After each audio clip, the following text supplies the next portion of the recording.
des voix s'infiltrèrent par la porte de la chambre, chargée de secrets. Miles Thatcher resta figé sur le palier. 20 ans de mariage, 14 de nos quarts de travail, 2 décennies de confiance, tout s'effondrait derrière cette porte close. Maman, une relation libre, ce n'est pas tromper. La voix de Cally était patiente, condescendante. Tu te redécouvres.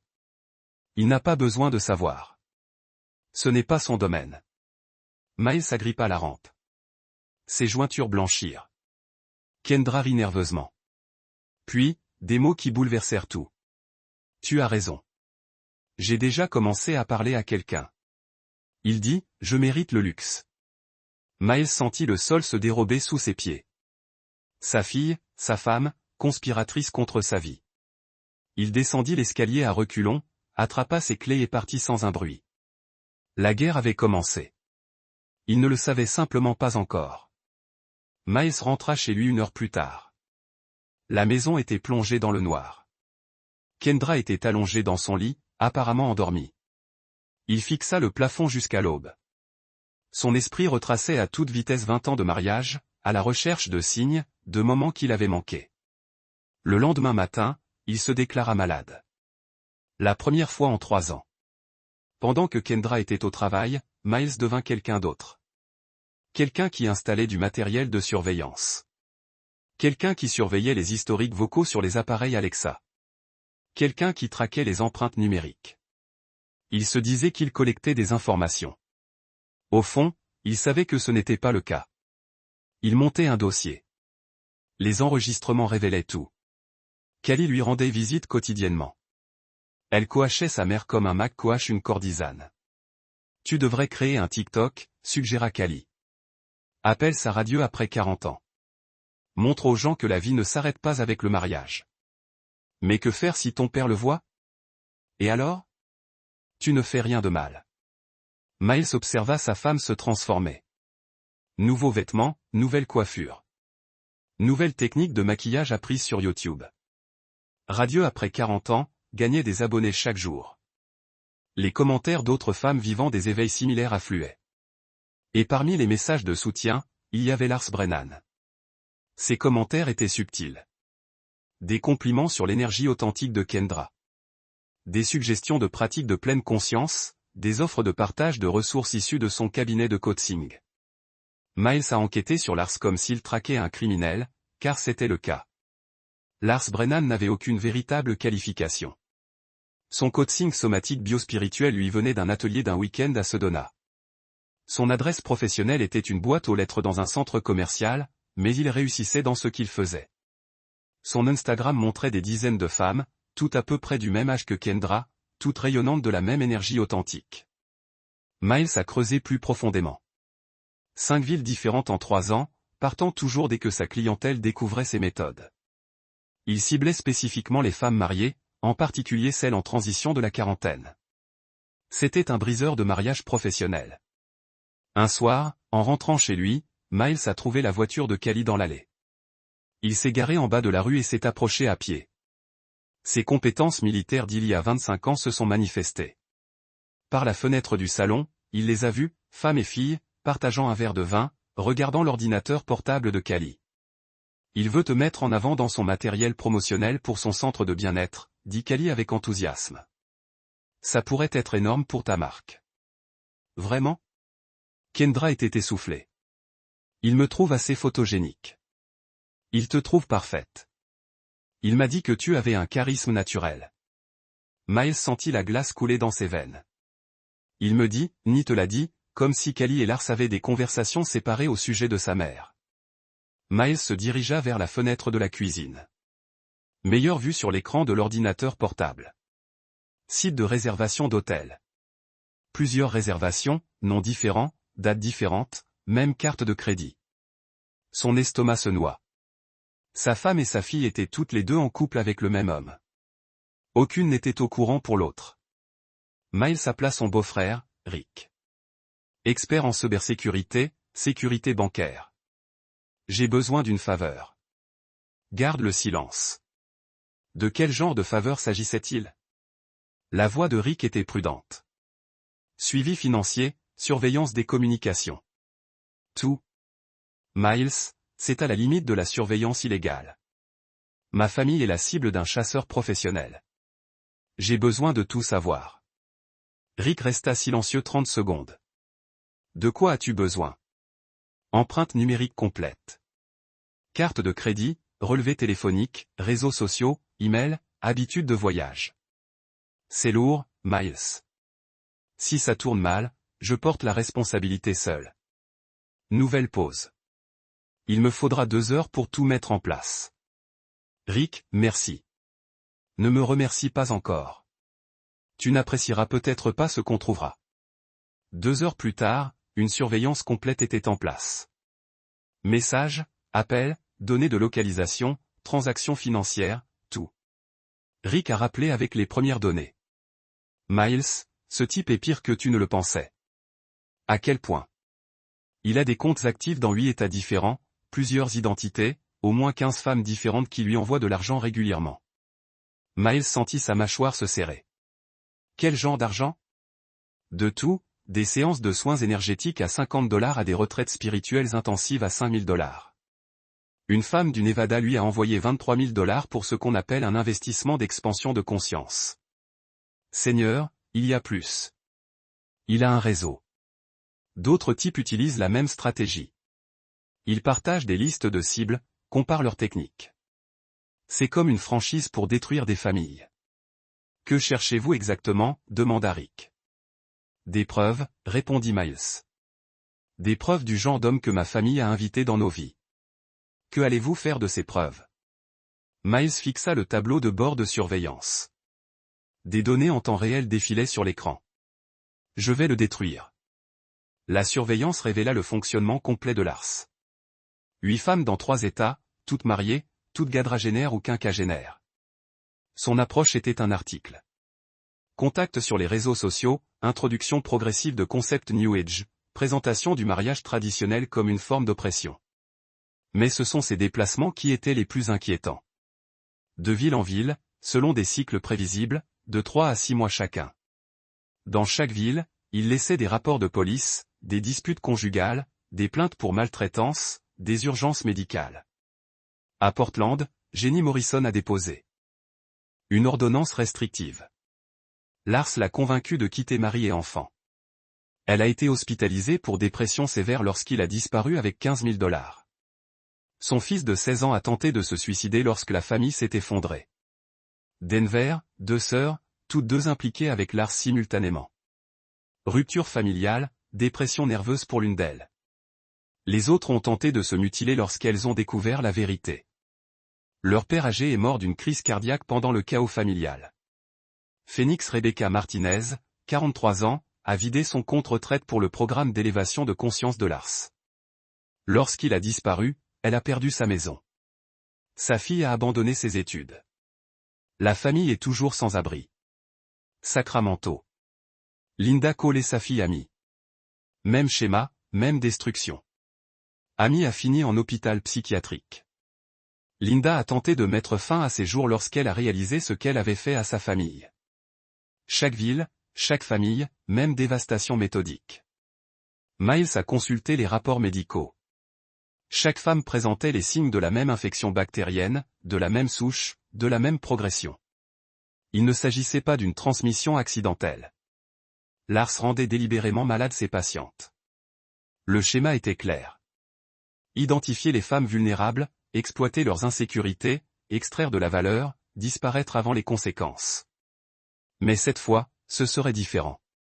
Miles passa une semaine de plus à rassembler des preuves et à constituer son dossier. Puis il prit une décision. Au lieu d'affronter immédiatement sa femme et sa fille, il laisserait le plan de Lars se dérouler. Documenter tout. Donner à l'homme assez de cordes pour se pendre. Le jeudi soir, l'occasion se présenta. Un SMS de Kendra. Participation à un atelier spirituel ce week-end. Je ne serai pas de retour avant dimanche soir. Au même moment, Cali publiait un article sur une retraite transformatrice. Miles savait qu'il rencontrait tous deux Lars, ignorant encore leur implication respective. Il prit vendredi de congé et suivit Kendra à l'hôtel boutique. Une carte magnétique de l'entreprise lui donnait accès aux espaces réservés aux employés. Il se positionna pour observer sans être vu. Ce qu'il vit brisa quelque chose de fondamental en lui. Lars avait réservé plusieurs chambres, passé du temps avec chaque femme séparément, leur avait inculqué des versions individuelles du même scénario. Avec Kendra, il valorisait une sensualité inexploitée, avec la sagesse de l'âme de Kali. Tous deux se croyaient spéciaux. Choisis, particulièrement aptes à comprendre son approche révolutionnaire. Aucun des deux ne savait que l'autre était là. Miles a tout documenté. Une petite caméra empruntée au matériel de sécurité de Rick, les horodatages, les numéros de chambre, la durée des rencontres. Dimanche après-midi, il avait suffisamment de preuves pour anéantir Lars à jamais. Mais il n'avait pas fini. Dimanche soir, Kendra est revenue rayonnante d'une énergie transformatrice. Miles l'attendait avec du thé et un doux sourire. « Comment s'est passé votre atelier ? » « Incroyable. J'ai tellement appris sur le pouvoir féminin authentique.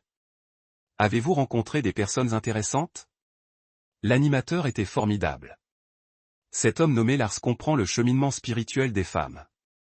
Il a une telle perspicacité sur la façon dont le mariage peut limiter l'épanouissement personnel. Miles a hoché la tête pensivement. On dirait qu'il a fait forte impression. C'est vrai. J'ai l'impression qu'il me voit vraiment non pas comme une épouse ou une mère, mais comme une personne à part entière. Je suis content que vous ayez vécu cette expérience. Il le pensait de manière tordue, car ce que Kendra a vécu n'était pas une véritable connexion. C'était une manipulation professionnelle destinée à la faire ressentir exactement ainsi. Miles a continué la surveillance tout en conservant sa façade de mari bienveillant. Il encouragea les nouveaux centres d'intérêt de Kendra et lui proposa même de l'aider à promouvoir son TikTok. « Tu es d'un soutien inhabituel », observa Kendra. « Je pensais que tu serais menacé par mon développement personnel. Pourquoi le serais-je ? Si tu es heureuse, je le suis aussi. Techniquement, c'est vrai. » Miles était heureux. Heureux de monter un dossier solide contre l'homme qui détruisait sa famille. Le jeudi de cette semaine-là, la surveillance détecta quelque chose d'alarmant.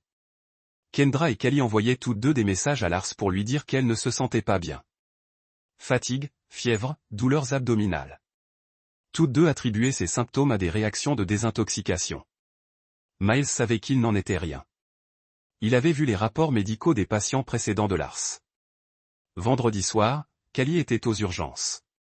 Douleurs abdominales intenses, fièvre dangereuse. Les médecins l'ont admise immédiatement. Grave infection interne. Miles était assis au chevet de sa fille. Elle perdait connaissance par intermittence. « Papa. » La voix de Kelly était faible. « Qu'est-ce qui m'est arrivé ? » « Tu es malade, ma chérie. Les médecins prennent soin de toi.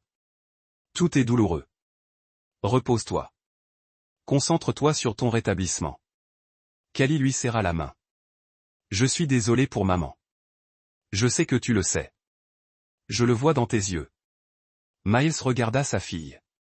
Sous cette rhétorique radicale se cachait une jeune femme désemparée, manipulée par un expert. « On se parlera quand tu iras mieux. » Kali ferma les yeux. Des larmes coulèrent. Il dit qu'il nous aimait tous les deux. Il dit que nous étions spéciaux. Cet aveu le frappa comme un coup dur. Sa fille savait. Elle savait depuis toujours que Lars était avec sa mère. Depuis combien de temps ? Demanda Miles doucement. 6 mois. Il m'a d'abord découverte sur les réseaux sociaux. Il a dit que j'avais une énergie qui pouvait aider d'autres femmes à guérir. Puis il m'a interrogé sur sa famille. Quand j'ai évoqué les difficultés de maman, il a dit qu'il pouvait l'aider aussi. Miles sentit une vague de froid s'installer dans sa poitrine. Ce n'était pas une prédation opportuniste. C'était une destruction ciblée et calculée. Lars les avait étudiés, identifié leur vulnérabilité, élaboré un plan précis. « Tu l'aimais » Kali ouvrit les yeux et observa le visage de son père. « Je pensais que oui, mais avec le recul, je crois que j'adorais la façon dont il me faisait sentir, comme si j'étais sage et spécial. » « Et ta mère ?» Je crois qu'elle ressentait la même chose, comme si elle était plus qu'une simple femme au foyer d'âge mûr. Miles serra la main de sa fille. « Tu es sage et spécial. Ta mère est bien plus qu'une femme au foyer. Tu n'avais pas besoin qu'il te le dise. » Kali se mit à pleurer. De profonds sanglots. « Je suis tellement désolé, papa. J'ai tout détruit. Non, il a détruit notre famille. Toi et ta mère n'étiez que les armes qu'il a utilisées. 2 jours plus tard, Kendra s'est effondrée. Même symptôme, plus grave. L'infection s'était propagée, nécessitant une intervention chirurgicale. Miles était assis dans la salle d'attente, seul, avec ses pensées et ses projets. Lars s'apprêtait à quitter la ville, comme Portland et Denver. Mais cette fois, il ne disparaîtrait pas discrètement. Miles sortit son téléphone et envoya un message à un journaliste d'investigation spécialisé dans les praticiens de bien-être frauduleux. Tout était joint, dossier d'hôtel, transactions financières, rapports médicaux d'anciens patients, chronologie de la destruction de la famille Thatcher. Cet homme est un traqueur qui cible les familles vulnérables. J'ai des preuves. Intéressé par une histoire? Réponse dans l'heure. Très intéressé. On se voit demain? Miles sourit d'un air sombre. Phase 1 terminée. Phase 2, s'assurer que Lars Brennan subisse les conséquences de chaque famille détruite. L'unité de soins intensifs était une cathédrale de conversations chuchotées et de bips électroniques. Miles avait vécu dans ce monde aseptisé pendant 3 jours, regardant sa femme lutter contre une infection qui semblait déterminée à lui coûter la vie. Kendra gisait inconsciente, connectée à des machines surveillant chaque respiration et chaque battement de cœur. Les médecins parlaient prudemment des complications systémiques. Miles comprenait le sous-entendu. Sa femme pourrait ne pas survivre. Le 4e jour, Callie sortit de l'hôpital. Elle apparut au chevet de Kendra, l'air fragile, le regard creux. Comment va-t-elle? Pareil. Les prochaines 24 heures sont cruciales. Ils restèrent assis en silence, tous deux fixant la poitrine de Kendra qui se soulevait et s'abaissait. J'ai quelque chose à te dire, dit finalement Callie. J'ai trouvé des messages sur mon téléphone de Lars à d'autres femmes. Il faisait ça aussi à d'autres familles. Miles sentit son sang-froid se fissurer. Quel genre de message? Callie sortit son téléphone et serra les mains. Je n'arrive pas à les synchroniser correctement. Mais il y a des fragments. Des conversations avec des femmes nommées Rebecca, Sarah et Janet. Toutes mariées, toutes avec des filles. Des fils de discussion partielle dressaient un tableau horrifiant. Lars ne se contentait pas de jouer les arnaqueurs. Il ciblait systématiquement les relations mère-fille, exploitant les tensions générationnelles pour maximiser ses gains. Il y a plus, dit Callie, la voix brisée. Je crois qu'il nous a rendus malades exprès. Miles sentit un frisson le traverser. Que voulez-vous dire? Je me suis souvenu de quelque chose du week-end dernier. Il nous avait offert à toutes les deux des t-shirts spéciaux. Il disait que cela faisait partie d'un ancien rituel de purification. Il faisait tout un plat de la préparation. Elle marqua une pause, peinant à continuer. Mais je l'ai vu les préparer. Il portait des gants, manipulait les paquets comme s'ils étaient dangereux, et il n'arrêtait pas de consulter son téléphone, comme s'il suivait une chronologie. Miles fixait sa fille du regard, en réfléchissant aux implications. Si Lars les avait délibérément infectés, s'il ne s'agissait pas d'une transmission par négligence, mais d'un acte de vandalisme calculé, tout aurait changé. Avez-vous conservé du thé? Non, mais je sais où il le trouve. Un fournisseur de l'Oregon vend des plantes médicinales qui amplifient la conscience à des praticiens spirituels. Miles a commencé à prendre des notes. S'il pouvait remonter à la source, prouver une intention délibérée, le paysage juridique aurait radicalement changé. Il y a autre chose. Je crois qu'il nous a filmés, tous les deux. Il y avait des caméras dans les chambres d'hôtel, positionnées comme des décorations. Lars ne manipulait pas seulement les femmes pour leur satisfaction émotionnelle. Il créait du chantage pour un contrôle prolongé. Nous devons appeler la police, dit Callie.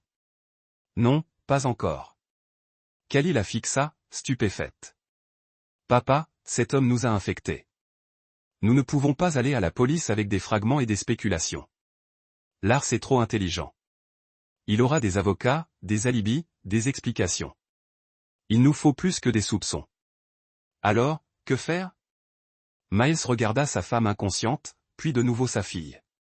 Nous devons nous assurer qu'il ne puisse plus jamais faire de mal à personne. Qu'est-ce que ça veut dire? Miles se leva, sa décision se cristallisant. Ça veut dire qu'on arrête de jouer la défensive et qu'on passe à l'offensive. Callie lui saisit le bras. Papa, tu me fais peur.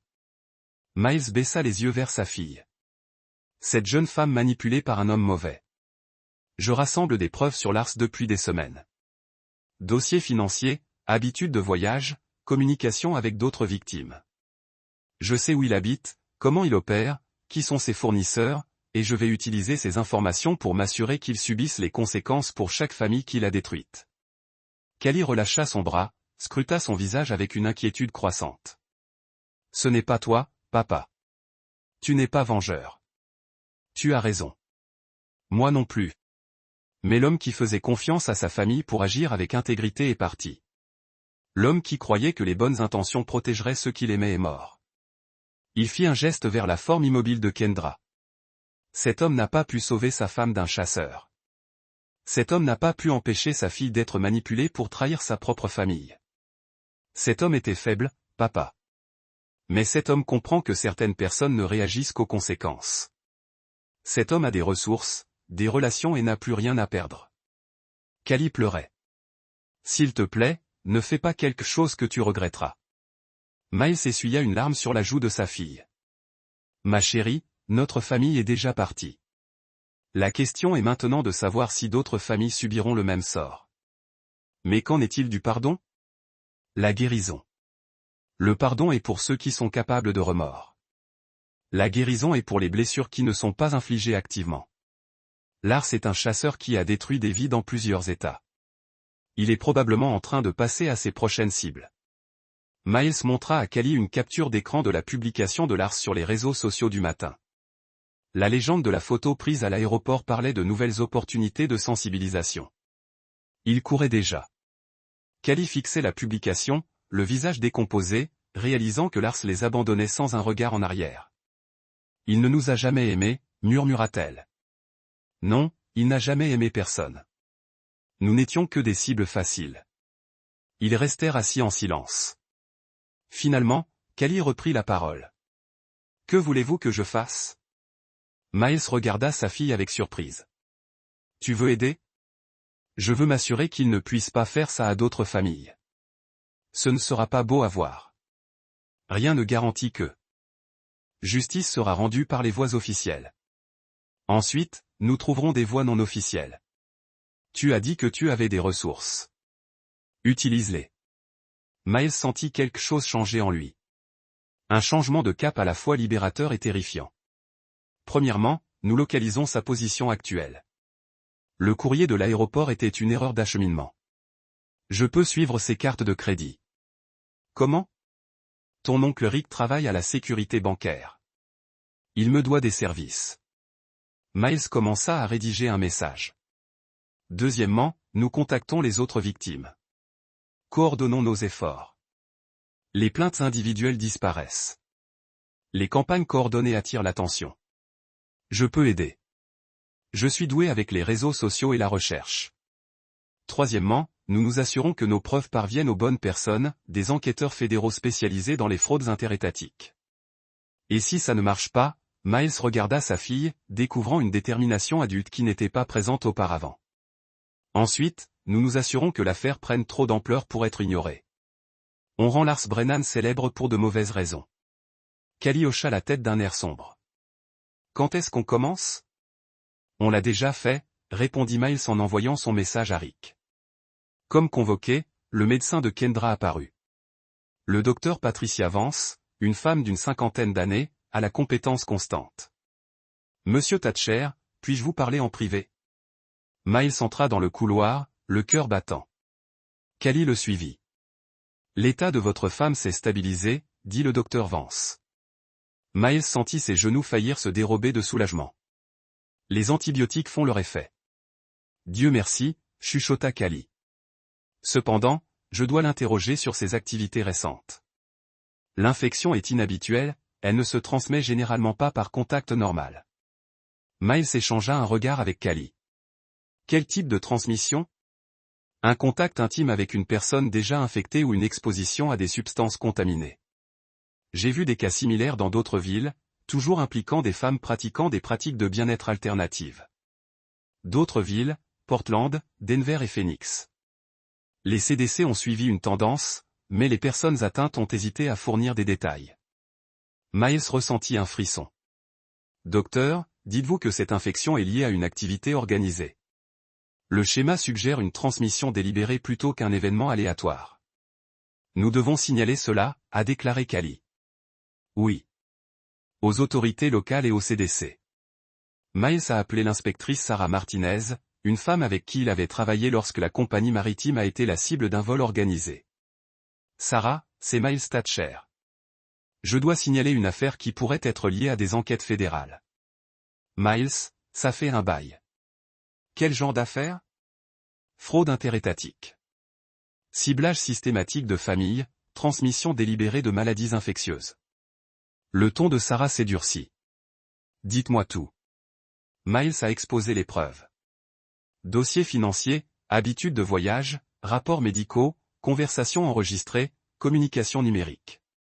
Bon sang, Miles. C'est une affaire fédérale. Plusieurs juridictions. Nous devons faire appel au FBI. J'y ai déjà pensé. J'ai des relations. Quelles relations? Agent Rebecca Foster, District Ouest. Elle me doit de l'argent pour l'affaire du transport. Je l'appelle ce soir. Pouvez-vous tout préparer pour le transfert? Déjà numérisé. Crypté.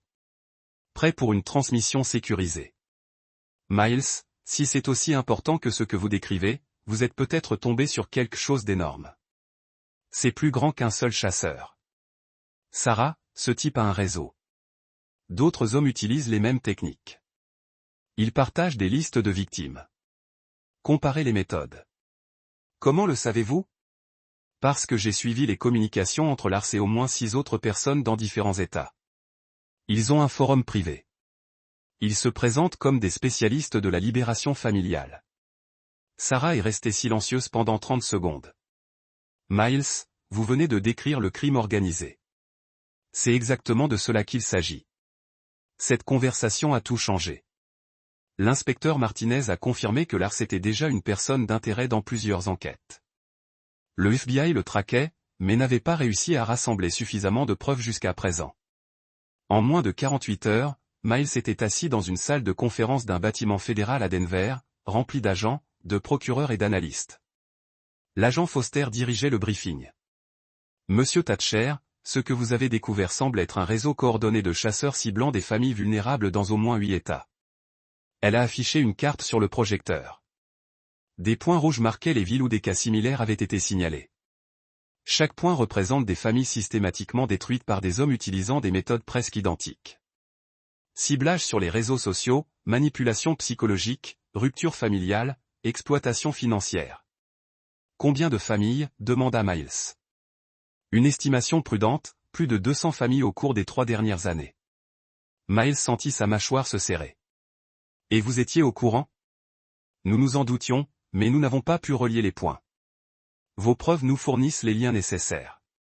L'agent Foster passa à la diapositive suivante. Photo de 12 hommes. Ce sont les membres confirmés de ce qu'ils appellent le réseau de libération. Ils fonctionnent comme une franchise. Territoires établis. Techniques partagées. Timing coordonné pour éviter les chevauchements. Miles étudia les visages. Les mémorisa. Quelle est la prochaine étape? Arrestation coordonnée dans plusieurs États. Raid simultané. Nous démantelons tout le réseau. Quand? Demain soir. Monsieur Thatcher, si vous avez des documents et des preuves d'une infection délibérée, nous avons besoin de tout immédiatement. Cet homme détruit des familles depuis des années. Miles regarda Cali. Elle hocha fermement la tête. On sera là dans l'heure. Alors qu'il s'apprêtait à partir, les yeux de Kendra s'ouvrirent brusquement. Pour la première fois depuis des jours, sa voix était faible mais claire. Miles, où est Lars? J'ai besoin de voir Lars. Miles prit la main de sa femme. Il choisit ses mots avec soin. Lars est parti, Kendra. Il a quitté la ville, mais tu es en sécurité maintenant. Les yeux de Kendra se remplirent de larmes. Il a dit qu'il m'aimait. Il a dit que nous avions un avenir. Je sais, mais il n'était pas celui qu'il prétendait être. Je suis tellement désolé. J'ai tout détruit. Miles lui serra la main. On parlera de tout quand tu seras plus forte. Pour l'instant, concentre-toi sur ton rétablissement. Alors qu'il quittait l'hôpital, Cally saisit le bras de son père. Vas-tu lui pardonner? Miles réfléchit attentivement. Je vais m'assurer quelle est la chance de guérir de ce qu'il a fait. Au-delà, on verra. Et moi? Miles regarda sa fille, manipulée pour trahir sa famille, mais maintenant prête à se battre pour la justice. Tu es déjà pardonné. Maintenant, assurons-nous que Lars Brennan ne puisse faire de mal à personne. La guerre contre Lars allait commencer pour de bon. Cette fois, Miles avait des alliés. Des preuves. Toute la puissance des forces de l'ordre fédéral. Le chasseur allait devenir la proie. 6 mois plus tard, Miles se tenait à la barre des témoins d'un tribunal fédéral de Denver, face au jury qui déciderait du sort de Lars Brennan. L'homme qui avait détruit sa famille était assis à la table des accusés.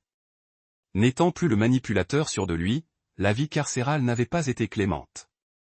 Monsieur Thatcher, dit la procureure adjointe Rebecca Foster, veuillez expliquer au tribunal comment vous avez eu connaissance des activités de l'accusé.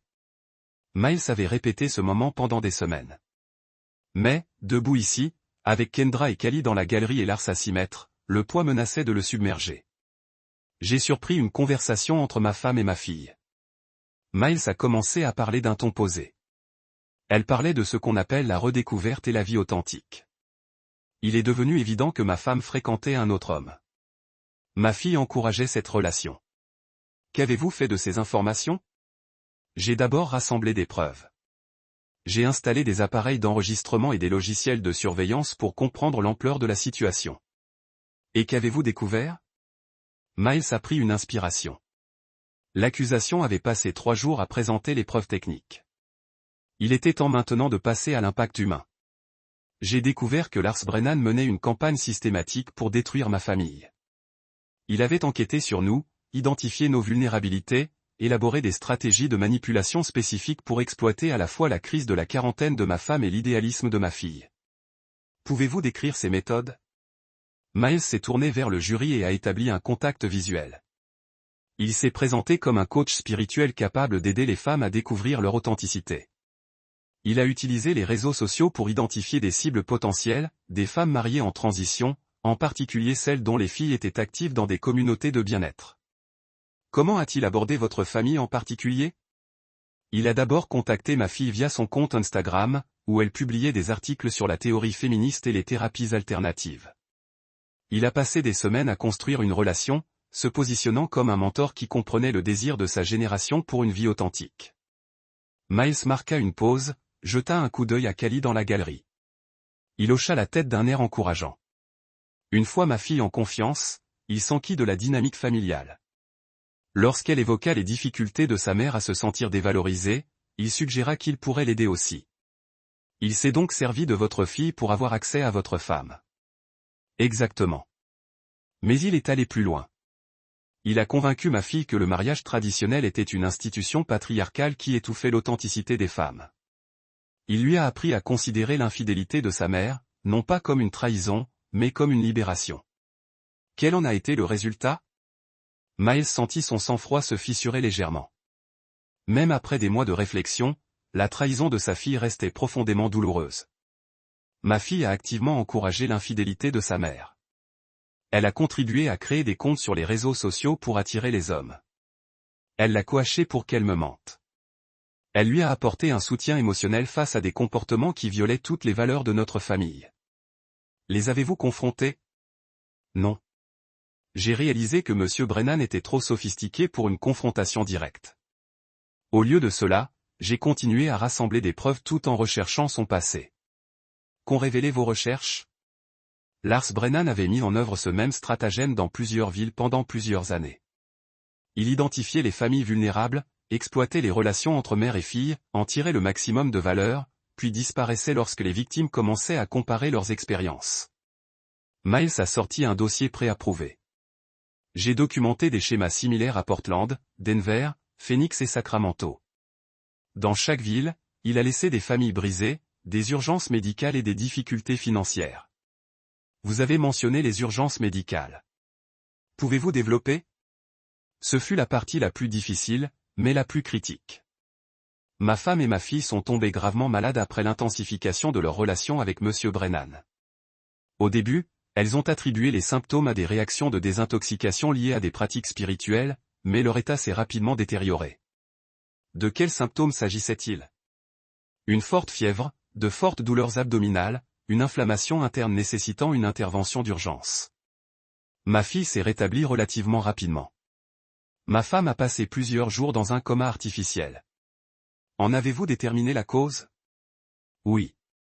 Les analyses médicales ont révélé que les deux femmes avaient été infectées par une souche bactérienne rare, qui ne se transmet généralement pas par simple contact. Elle nécessitait une exposition intime ou une administration délibérée. Miles a marqué une pause. Laissez-vous guider par les conséquences. L'enquête a révélé que M. Brennan avait acheté des plantes médicinales stimulant la conscience auprès d'un fournisseur non réglementé de l'Oregon. Ces substances contiennent des bactéries et des parasites susceptibles de provoquer les symptômes ressentis par ma famille. Êtes-vous en train de dire que l'accusé a délibérément infecté votre femme et votre fille? Les preuves suggèrent fortement que M. Brennan a utilisé des substances contaminées dans le cadre de sa stratégie de manipulation. Les infections ont affaibli le jugement des patients, les ont rendus dépendants de ses soins et ont créé des urgences médicales qui les ont distraits de ses autres activités. Le silence régnait dans la salle d'audience. Plusieurs jurés semblaient visiblement ébranlés. Monsieur Thatcher, quel impact ces événements ont-ils eu sur votre famille? Miles baissa les yeux vers ses mains et se ressaisit. Mon mariage est terminé. Bien que je comprenne que ma femme ait été manipulée et exploitée, la confiance qui maintenait notre relation a été irrémédiablement endommagée. Et votre relation avec votre fille?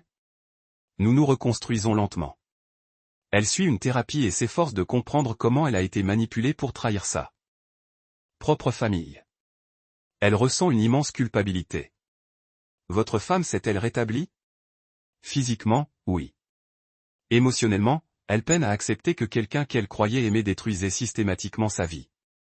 Tenez-vous M. Brennan pour responsable de ces conséquences? Miles regarda Lars droit dans les yeux. L'homme qui respirait autrefois la confiance paraissait désormais plus petit, diminué par des mois d'incarcération. Je le tiens entièrement responsable, non seulement de l'infidélité ou de la manipulation, mais aussi de la cruauté calculée qui a consisté à monter les membres d'une famille les uns contre les autres. Il n'a pas seulement détruit des relations, il a instrumentalisé l'amour lui-même. Maître Foster acquiesça. Plus de questions, votre honneur. L'avocate de la défense, Patricia Wells, se leva pour le contre-interrogatoire. Monsieur Thatcher, n'est-il pas vrai que vous avez installé du matériel de surveillance à l'insu de votre femme? Oui. Vous avez surveillé ses communications privées pendant des semaines? Oui. Vous avez en quelque sorte espionné votre propre famille. Miles soutint son regard avec insistance. J'ai rassemblé des preuves d'activité criminelle ciblant ma famille. Mais vous ne saviez pas que c'était criminel à l'époque, n'est-ce pas? Je soupçonnais ma femme d'être manipulée par quelqu'un qui ciblait systématiquement notre famille. Comment pouviez-vous le savoir? Sans enquêter? Parce que j'ai reconnu le schéma. L'approche de M. Brennan était trop sophistiquée, trop calculée pour être simple. Wells feuilleta ses notes. Monsieur Thatcher, vous avez témoigné avoir rassemblé de nombreuses preuves. Mais n'est-il pas vrai que vous avez également pratiqué le harcèlement, suivant votre femme dans des hôtels, photographiant ses réunions privées? J'ai documenté des activités criminelles. Vous avez violé sa vie privée. Elle a violé notre mariage. Ce n'est pas une justification légale pour la surveillance, n'est-ce pas? Infecter délibérément des familles avec des substances contaminées non plus. Objection, dit Wells sèchement. Absence de réponse. Maintenu, répondit le juge. Répondez à la question, monsieur Thatcher. Miles regarda le jury droit dans les yeux. J'ai fait le nécessaire pour protéger ma famille et démasquer un chasseur. Wells a tenté une approche différente. Monsieur Thatcher, vous avez dépeint ma cliente comme une sorte de maître manipulateur. Mais n'est-il pas possible que ces femmes aient simplement fait des choix que vous désapprouviez? Des choix fondés sur de fausses informations, mais des choix quand même. Votre client a convaincu ma femme que l'infidélité était une croissance spirituelle. Il a convaincu ma fille qu'aider sa mère à commettre l'infidélité était un moyen d'émancipation féministe. Ce ne sont pas des choix. C'est du lavage de cerveau. Objection. Le témoin n'est pas qualifié pour diagnostiquer un lavage de cerveau. Retenu. Wells a poursuivi. Monsieur Thatcher, vous avez témoigné que votre femme et votre fils sont tombés malades après un contact avec mon client, mais n'est-il pas vrai que vous n'avez aucune preuve directe qu'il les ait délibérément infectés? J'ai des preuves qu'il a acheté des substances contaminées auprès d'un fournisseur non réglementé, mais vous n'avez aucune preuve qu'il avait l'intention de provoquer une maladie. J'ai des preuves qu'il a utilisé des substances contaminées identiques avec 12 autres femmes dans 4 États, qui ont toutes développé des symptômes identiques. Ce n'est pas une coïncidence. L'objection suppose des faits, et non des preuves. Rejeté. Le témoin peut répondre sur la base des preuves présentées. Miles poursuivit, votre client a utilisé une méthode calculée pour altérer le jugement des femmes en leur administrant des produits contaminés. Il en a documenté les effets. Il a ajusté les dosages en fonction des résultats souhaités. Il a surveillé les symptômes lors de séances de suivi déguisées en thérapie spirituelle. Ce sont des accusations graves. Monsieur Thatcher, avez-vous des documents de cette surveillance? Miles sortit un dossier. Oui. Des enregistrements audio de Monsieur Brennan discutant de la gestion des symptômes avec son fournisseur, des échanges par courriel sur l'optimisation des dosages, des SMS coordonnant le moment de l'administration de la substance avec des séances de manipulation émotionnelle. Le silence se fit dans la salle d'audience. Wells semblait sincèrement secoué. Où avez-vous obtenu ces enregistrements? Grâce à des techniques de surveillance légale approuvées par les enquêteurs fédéraux. La surveillance légale de ma cliente, une entreprise criminelle ciblant les familles vulnérables. Wells tenta de se ressaisir. Maître Thatcher, vous semblez très déterminé à dépeindre ma cliente comme un cerveau du crime, mais n'êtes-vous pas simplement un mari amer qui refuse que sa femme choisisse quelqu'un d'autre? Miles sentit la colère l'envahir, mais sa voix resta ferme. Mademoiselle Wells, votre client n'a pas seulement ciblé ma femme. Il a systématiquement détruit 12 familles dans 4 États. Il a créé des moyens de chantage pour étendre son emprise. Il opérait au sein d'un réseau organisé voué à la destruction de familles. Objection. Le témoin témoigne sur des sujets qui ne lui sont pas personnellement connus. Rejeté. Ce témoignage repose sur des preuves déjà admises. Miles a poursuivi. S'il s'agissait du choix de ma femme pour quelqu'un d'autre, j'aurais demandé le divorce et je serais passé à autre chose. Au lieu de cela, j'ai passé 18 mois à documenter une entreprise criminelle, car j'ai réalisé que ma famille n'était qu'une cible parmi d'autres dans une opération bien plus vaste. Wells était clairement en difficulté. Monsieur Thatcher, vous avez décrit des activités de surveillance et d'enquête approfondies. Combien de temps y avez-vous consacré? Chaque instant libre pendant 18 mois. C'est un investissement considérable en temps et en énergie. Certains pourraient qualifier cela d'obsession. D'autres pourraient qualifier cela de justice. Mais cela a affecté votre performance au travail, n'est-ce pas? Votre employeur a dû compenser vos fréquentes absences. Mon employeur a soutenu ma coopération avec les forces de l'ordre fédéral.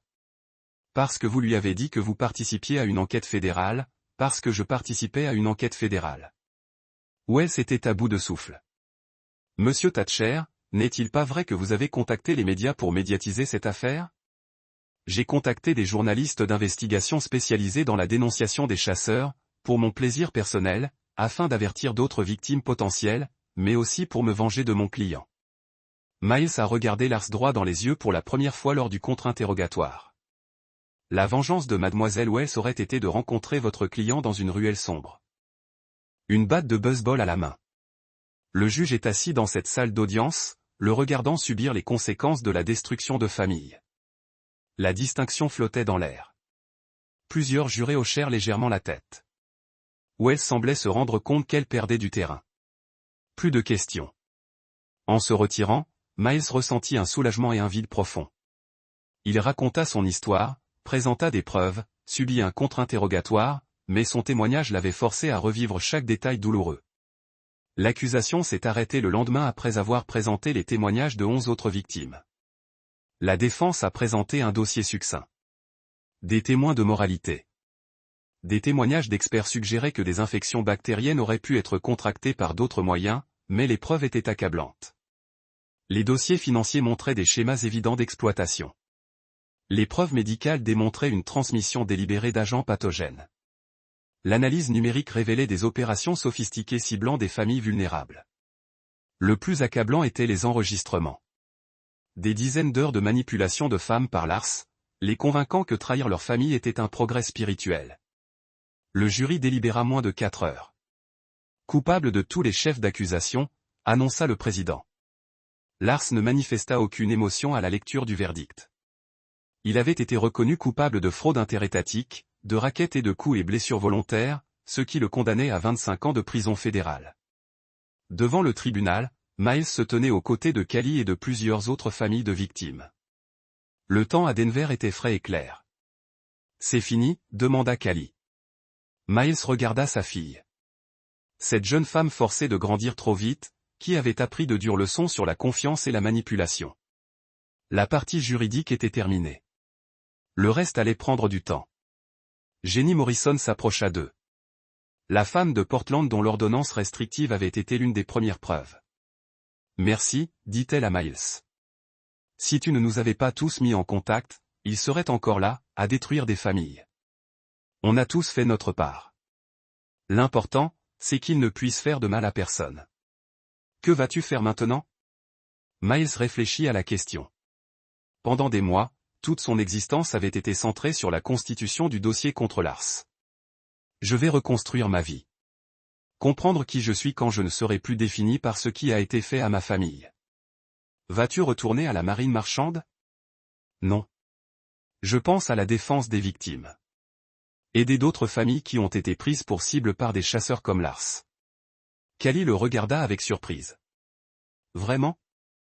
Il y a beaucoup de gens qui ont besoin d'aide pour relier les points, qui ont besoin que quelqu'un croie leur histoire et les aide à rassembler des preuves. On dirait papa, toujours à essayer d'arranger les choses. Pas d'arranger, d'aider. Il y a une différence. En quittant le tribunal, Miles ressentit quelque chose qu'il n'avait pas ressenti depuis plus d'1 an. De l'espoir. Non pas pour son mariage irréparable, mais l'espoir de quelque chose de nouveau. Quelque chose qui reposait sur la conviction profonde que le mal existait, mais qu'il était possible de le combattre. Son téléphone vibra, un SMS provenant d'un numéro inconnu lui parvint. « Monsieur Thatcher, je m'appelle Patricia Pitt. Je pense que ma famille est la cible d'un être semblable à Lars Brennan. Pouvez-vous nous aider ?» Miles montra le message à Callie. « Allez-vous répondre ?» Miles regarda le message un long moment, puis répondit « Je t'appelle ce soir. Tu n'es pas seul. » La guerre contre les chasseurs comme Lars était loin d'être terminée, mais Miles avait trouvé sa nouvelle mission, s'assurer qu'aucune autre famille n'ait à la mener seule. Alors qu'ils atteignaient le parking, Callie le saisit par le bras. « Papa, je sais que je l'ai déjà dit, mais je dois le redire. Je suis désolé pour tout. » Miles s'arrêta et se tourna pour faire face à sa fille. « Callie, tu avais 21 ans et tu étais manipulée par un chasseur professionnel avec des années d'expérience ciblant des gens exactement comme toi. Oui, tu as fait des erreurs. Oui, il y a eu des conséquences. Mais tu as aussi souffert. Mais j'ai choisi d'encourager maman. Tu as choisi de faire ce que quelqu'un en qui tu avais confiance te disait être juste. Ce n'est pas la même chose que de choisir de détruire ta famille.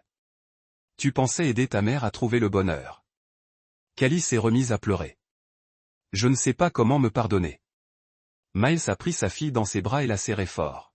« On se pardonne en faisant mieux, en tirant les leçons de ce qui s'est passé et en utilisant ses connaissances pour aider les autres, en devenant quelqu'un qui sait reconnaître la manipulation et en protéger les autres. Est-ce que c'est ça que tu fais? Se pardonner? » Miles réfléchit à la question. Lui aussi avait fait des erreurs. Trop travailler, négliger son mariage, ne pas reconnaître les signes de manipulation. J'essaie. Certains jours sont meilleurs que d'autres. Ils se sont serrés l'un contre l'autre pendant plusieurs minutes, unis dans leur perte commune et leur détermination à reconstruire quelque chose de meilleur sur les ruines. Lorsqu'ils se sont séparés, Callie a réussi à esquisser un sourire sincère. Alors, la défense des victimes? Tu penses qu'il y a de la place pour un assistant qui comprend comment les jeunes femmes sont ciblées? Miles lui a souri en retour. Je pense que ça pourrait être très précieux. Alors qu'il s'éloignait, Miles sentit une douleur se calmer dans sa poitrine. Pas vraiment la paix, mais un sens du devoir qui manquait. Lars avait détruit la famille Thatcher. Mais de cette destruction émergeait quelque chose de nouveau. Quelque chose de plus dur, de plus sage, d'infiniment plus dangereux pour les chasseurs qui pensaient pouvoir détruire des familles en toute impunité. Le chasseur avait appris à chasser. Et il restait encore beaucoup de chasseurs à arrêter. 1 an plus tard, Miles était assis dans un café de Portland, son ordinateur portable ouvert sur un tableur retraçant 14 enquêtes en cours dans cet état. Son téléphone vibra. Numéro inconnu. Thatcher Family Advocate, répondit-il, non officiel. Il exerçait comme consultant indépendant auprès des forces de l'ordre et des organisations de soutien aux victimes. Monsieur Thatcher, je m'appelle Rebecca Stone. J'ai obtenu votre numéro par Patricia Pitt. Elle m'a dit que vous aviez aidé sa famille dans une situation impliquant un coach spirituel. Miles ouvrit un nouveau document. Oui, j'ai travaillé avec la famille Pitt.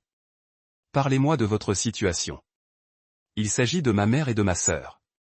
Elles ont toutes deux fréquenté un homme qui se présente comme un spécialiste de la libération relationnelle. Il les a convaincus que les structures familiales traditionnelles sont toxiques. Miles a ressenti une reconnaissance familière. Comment l'ont-ils rencontré? Grâce aux réseaux sociaux. Il a d'abord trouvé ma sœur. Elle publie des articles sur la théorie féministe. Puis il a commencé à poser des questions sur la dynamique familiale lorsqu'elle a évoqué le divorce de ma mère. Il a proposé d'aider votre mère à guérir d'un traumatisme relationnel. Exactement. Et maintenant, ils sont tous les deux en couple avec lui. Aucun des deux ne l'admettra, mais je pense qu'ils se connaissent. Miles prenait des notes, construisait une chronologie. Comment s'appelle cet homme? Il se fait appeler Sage River. Je pense que c'est inventé. Il a des sites web pour le coaching de connexion consciente et des pratiques de proximité authentique. Pouvez-vous m'envoyer les liens vers sa présence en ligne? Je l'ai déjà fait. J'ai tout envoyé par email à l'adresse que Patricia m'a donnée. Miles a consulté sa boîte mail, a trouvé le message de Rebecca, des dizaines de captures d'écran. En faisant défiler la page, un schéma étrangement familier est apparu. Rebecca, votre mère et votre sœur ont-elles eu des problèmes de santé ces derniers temps? Fatigue, problèmes digestifs, quelque chose qui a commencé après qu'elle se soit rapprochée de cet homme. Pose à l'autre bout du fil. En fait, oui. Elles avaient toutes les deux une sorte de. Il y a quelques semaines, j'ai eu une gastro-entérite. Rien de grave, mais ça a duré plus longtemps que d'habitude. Ont-ils participé à un rituel ou une cérémonie avec lui? À des aliments ou des boissons particuliers? Il leur a fait faire une cérémonie de purification dans son centre de retraite. Ils ont dit que c'était transformateur, mais ils sont devenus bizarres depuis. Miles consultait sa base de données de manipulateurs connus. Sage River n'était pas un nom qu'il reconnaissait, mais le schéma était identique à celui de l'opération de Lars. Rebecca, écoute attentivement. Ta famille est ciblée par quelqu'un qui a déjà fait cela à d'autres familles. Ce que vivent ta mère et ta sœur n'est pas une véritable croissance spirituelle. C'est une manipulation systématique visant à les exploiter et à les contrôler. Je le savais, dit Rebecca, la voix brisée par le soulagement. Tout le monde me dit que je suis paranoïaque, mais quelque chose clochait. Fais confiance à ton instinct. Ils sont probablement en train de sauver ta famille. Miles passa l'heure suivante à expliquer à Rebecca le processus qu'il avait développé avec 13 autres familles. Recueillir des preuves, identifier des schémas, coordonner avec les forces de l'ordre, entrer en contact avec d'autres personnes souffrantes, la méthodologie s'était affinée avec la pratique. Premièrement, établissez une chronologie des contacts et de l'escalade. Deuxièmement, rassemblez des preuves numériques avant que le chasseur ne soit informé de l'enquête. Troisièmement, coordonnez-vous avec les autres familles ciblées. Quatrièmement, faites appel aux forces de l'ordre et aux professionnels de la santé qui ont compris le schéma. Plus important encore, apportez un soutien émotionnel aux familles qui peinent à comprendre comment leurs proches ont été manipulés. Monsieur Thatcher, dit Rebecca à la fin de leur appel. Puis-je vous poser une question personnelle? Allez-y. Patricia m'a raconté ce qui est arrivé à votre famille. Comment faites-vous ce travail sans vous détruire émotionnellement? Miles regarda par la fenêtre la rue animée de Portland. Cela ne me détruit pas. Cela me donne un but. Pour chaque famille que nous aidons, chaque chasseur que nous dénonçons, cela signifie que ce qui est arrivé à ma famille a contribué à quelque chose de positif. Parlez-vous parfois à votre ex-femme ou à votre fille? Je parle régulièrement à ma fille. Nous reconstruisons notre relation petit à petit. Quant à Kendra, Miles marqua une pause. Nous échangeons des courriels de temps en temps. Elle va mieux, mais les dégâts sont trop importants pour que nous puissions avoir une vraie relation. Regrettez-vous de ne pas avoir essayé de sauver votre mariage? Une question qui tourmentait Miles depuis des mois. Je regrette qu'elle n'ait pas pu être sauvée, mais je ne regrette pas d'avoir privilégié la justice à la réconciliation. Certaines violations de confiance sont trop fondamentales pour être reconstruites. Après avoir raccroché, Miles retourna à sa feuille de calcul. Les chiffres étaient à la fois encourageants et inquiétants, 14 enquêtes en cours, 37 familles aidées en 18 mois. 8 condamnations obtenues. On estime que 42 familles supplémentaires ont été sauvées de la manipulation ciblée.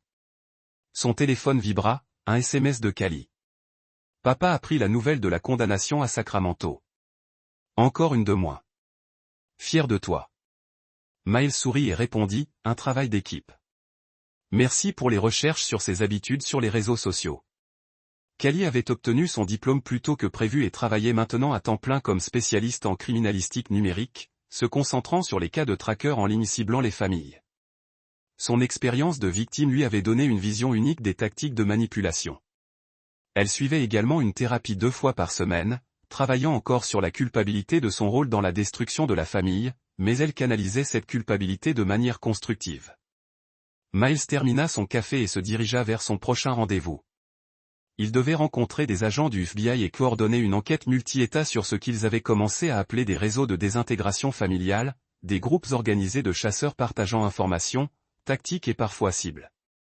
L'enquête avait pris de l'ampleur grâce à leur travail sur l'affaire Lars, lorsqu'ils avaient découvert qu'ils communiquaient avec au moins 6 autres individus utilisant des méthodes similaires. Ce qui avait commencé comme des incidents isolés se révélait être une attaque coordonnée contre des structures familiales. En se promenant dans le centre-ville de Portland, Miles songea à quel point sa vie avait changé depuis cette nuit où il avait entendu sa femme et sa fille planifier sa trahison. L'homme qui avait découvert cette conversation s'était concentré sur le sauvetage de son mariage.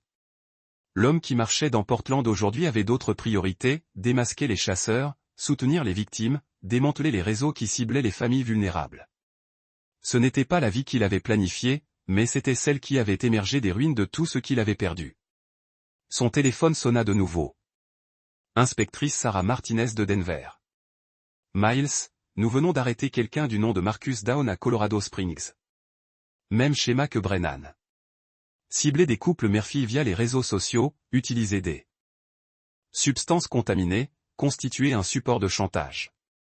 Nous avons trouvé vos coordonnées dans ces dossiers. Miles sentit son pouce accélérer. Il faisait des recherches sur moi. On dirait qu'il y avait des photos de vous et Cali. Votre adresse, vos informations professionnelles, vos relevés bancaires, vos emplois du temps. Ce type préparait quelque chose. Quel genre de chose? Une vengeance. Son carnet contenait des plans détaillés.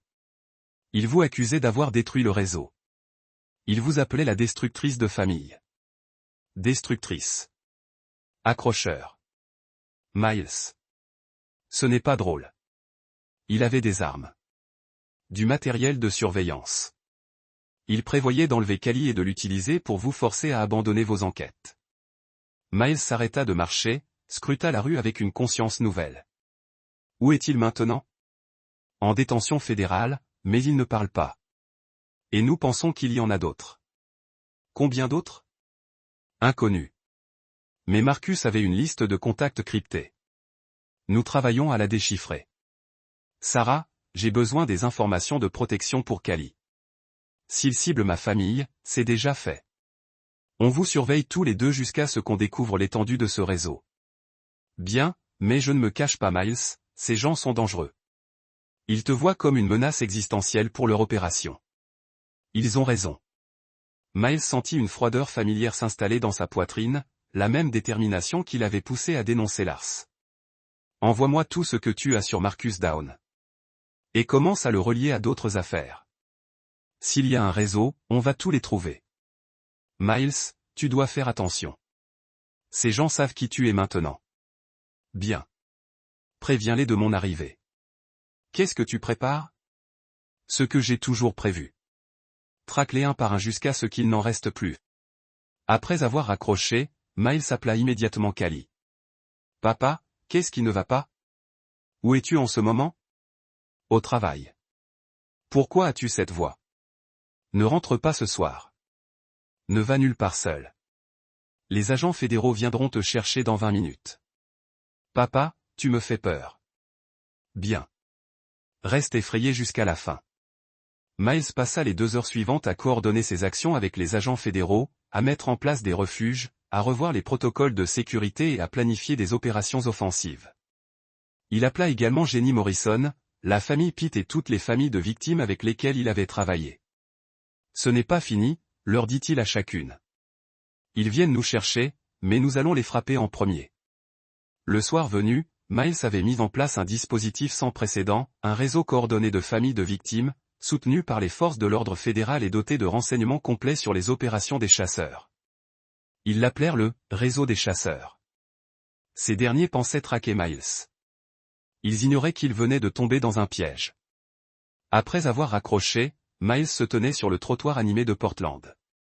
Il prit une décision qui aurait terrifié l'homme qu'il était il y a 18 mois. Au lieu de rentrer chez lui et de prendre des précautions, au lieu de reculer, il allait passer à l'étape supérieure.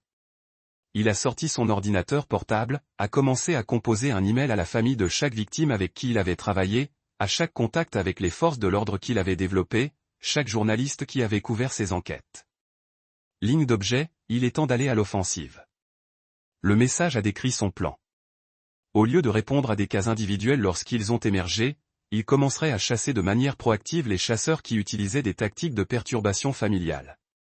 Il créerait des bases de données complètes, coordonnait les enquêtes à travers les lignes de l'État, ce qui rendait un chasseur de famille trop dangereux et non rentable pour continuer. Miles Thatcher avait commencé ce voyage en tant qu'homme essayant de sauver son mariage. Il terminait comme quelqu'un de bien plus dangereux pour les manipulateurs qui ont détruit les familles à des fins lucratives. Son téléphone a bourdonné une fois de plus. Texte d'un numéro inconnu. Nous savons qui vous êtes, Miles Thatcher. Nous savons où vous vivez. Arrêtez d'interférer avec notre travail ou faites face aux conséquences. Miles a regardé le message pendant un long moment, puis a tapé « Venez me chercher ». Le message a été envoyé avant de pouvoir reconsidérer ce qui s'est passé ensuite. Au moins, ce serait selon ses conditions. Alors qu'il rentrait chez lui pour se préparer à la guerre, Miles a pensé à la promesse qu'il avait faite dans ce couloir de l'hôpital il y a 18 mois. Ce Lars ne blesserait jamais une autre famille comme il avait blessé les Thatcher. Il avait tenu cette promesse. Il était maintenant temps d'en faire un plus grand. Le chasseur était prêt à être chassé et il attendait avec impatience la chasse. 2 semaines plus tard, Miles se tenait dans un autre entrepôt. Ville différente, homme différent, mais dans le même but. Marcus Down était inconsciente à ses pieds, à égalité, bâillonné, entouré de preuves de ses crimes contre 12 familles dans 4 États. Mais venir ici n'avait pas été facile. Marcus avait été intelligent, prudent. Il suivait des Miles depuis des semaines, apprenant ses modèles, planifiant une embuscade. Miles était entré dans l'entrepôt en sachant que c'était un piège, mais il était venu préparé. Le combat avait été brutal. Marcus était plus jeune, plus fort, armé d'un couteau tactique et d'une formation militaire. Mais Miles combattait les chasseurs depuis 2 ans, et il avait appris à être patient, méthodique, impitoyable si nécessaire. Marcus avait fait une erreur critique. Il avait supposé que Miles venait seul. Callie attendait dans les chevrons avec un outil tranquillisant. Jenny Morrison avait couvert la sortie du dos. 3 autres membres de la famille des personnes souffrant avaient scellé les itinéraires d'évasion. Lorsque Marcus s'est précipité sur Miles avec le couteau, Callie a mis 2 fléchettes dans son dos. Quand il a essayé de courir, Jenny l'a abordé comme un secondeur. Quand il a essayé de se battre, l'autre famille l'a envahi. Miles n'avait même pas eu besoin de lancer un coup de poing, mais il a livré le message final alors que Marcus était toujours conscient. « Vous pensiez que vous pouviez menacer ma fille » avait dit doucement Miles. « Vous pensiez que vous pouviez intimider les familles que vous aviez ciblées. Vous avez mal pensé ?» Marcus avait essayé de parler de la paralysie croissante du tranquillisant. « Chaque famille que vous détruisiez vous chasse maintenant. » Les Miles ont continué. Prochement Miles. Guérison, il s'est garé devant sa maison. En 2 ans, Miles Thatcher n'était plus un chasseur. C'était juste un homme vivant, entier et enfin libre.